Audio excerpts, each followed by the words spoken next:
Okay, I want you to picture this. The year is 1860. The United States is, well, it's a mess. It's a deeply divided nation, literally tearing itself apart in a brutal civil war. Compared to a global powerhouse like the British Empire, it's not even in the same league. Now let's fast forward just 85 years to 1945. That same country, that same United States, now produces half of everything made in the entire world. So how in the world did that happen? To really get it, we've got to look beyond the story they teach you in school. Right, your high school history book probably gave you a nice, clean story. It was all about freedom, democracy, and this idea of American exceptionalism. But the source material for this explainer, well, it tells a very different, much grittier story. It says the real secret sauce was a combination of geographic cheat codes, some absolutely ruthless war profiteering, and, get this, a global financial system that was basically rigged from the start. So here's how we're going to break all that down. First, we'll look at America's unbelievable geography, then how it cashed in on global chaos. After that, we'll see how it built an empire around the US dollar, the tools it uses to keep its top spot, and finally, we'll look at the cracks that are starting to show in that foundation today. All right, first up, the geographic cheat code. The argument here is that before America did anything, before any brilliant invention or political move, it had already won the cosmic lottery. It was like starting a game of civilization on the absolute easiest setting. I mean, just look at this setup. You've got two massive oceans acting like giant defensive moats. That alone saved the U.S. from the constant grinding wars that defined European history. Then you've got the Mississippi River system. Think of it as a natural superhighway for trade, the biggest one on Earth. On top of that, you have the largest stretch of prime farmland anywhere, plus all the coal, iron, and oil you could ever need. It was, as the source puts it, basically an empire in a box. And that really drives the point home. See, back in the 1800s, moving goods over water was 10 times cheaper than moving them over land.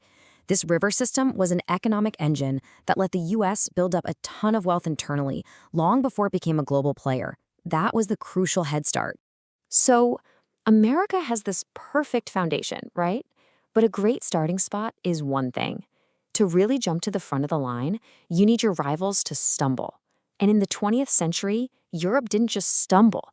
It threw itself into two of the biggest, most destructive crises in human history. Our source describes World War I as a kind of battle royale game.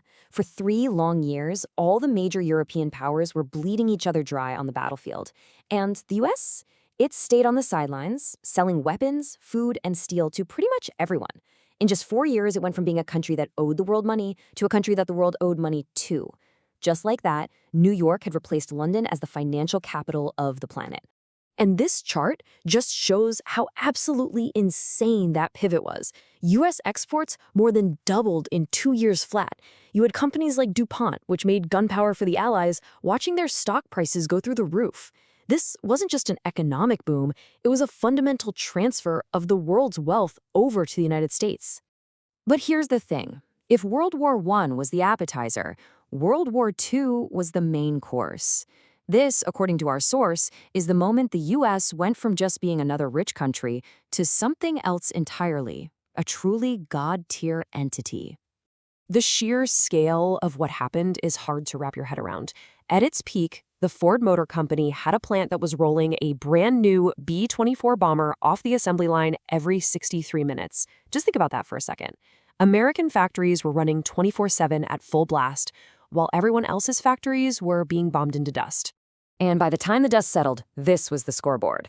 The United States was literally the only major power left with its industry intact. It held most of the world's gold, it was making most of the world's stuff, and oh yeah, it had the atomic bomb, the most terrifying weapon ever created. The game was over. It wasn't even a fair fight anymore. Okay, but having all the military and industrial power isn't enough, because that stuff doesn't last forever.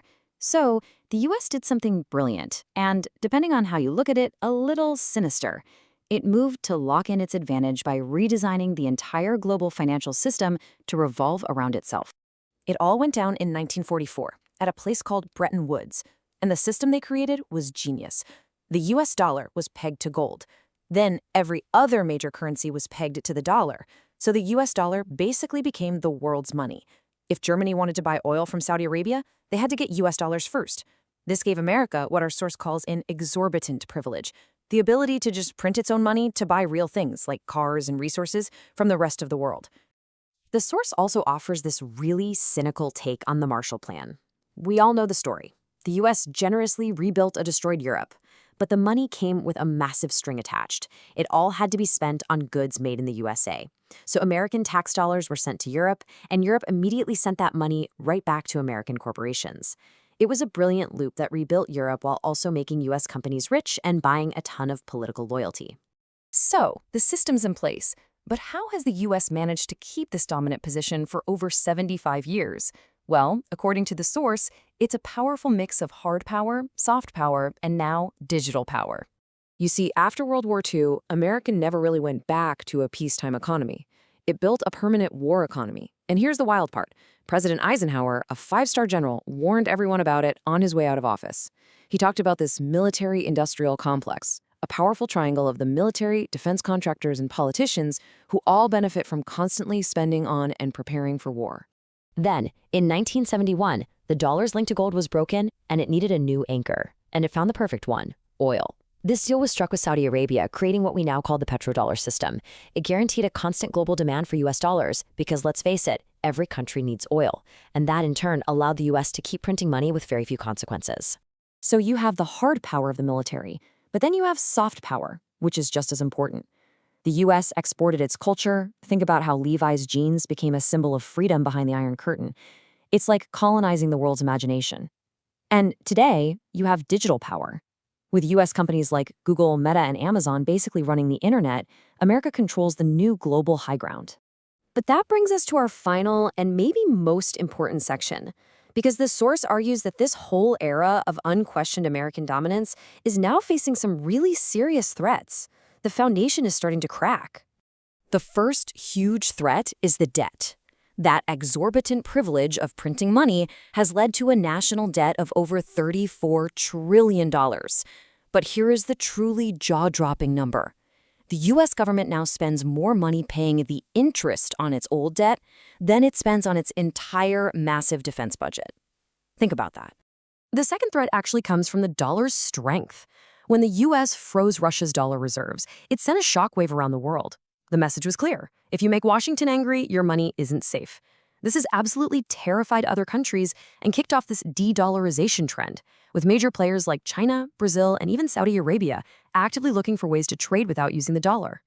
And finally, the source points to what it calls the greatest threat of all: internal division. It argues that the political polarization inside the United States is worse than it's been at any time since the Civil War. And history shows that while a superpower can handle enemies on the outside, it can't survive when it's at war with itself. So to quickly recap the source's entire argument, the American superpower formula was this unique mix of four things: having the best real estate on the planet, cashing in while its rivals literally destroyed each other, designing a clever financial system that put it at the center, and using military spending to accidentally build the modern tech world. For almost 80 years, that formula has pretty much defined the world we live in. But as our source makes clear, no empire lasts forever. And that leaves us with a huge, lingering question. Maybe the most important question isn't how America got to the top, but what happens to all of us when that era finally comes to an end?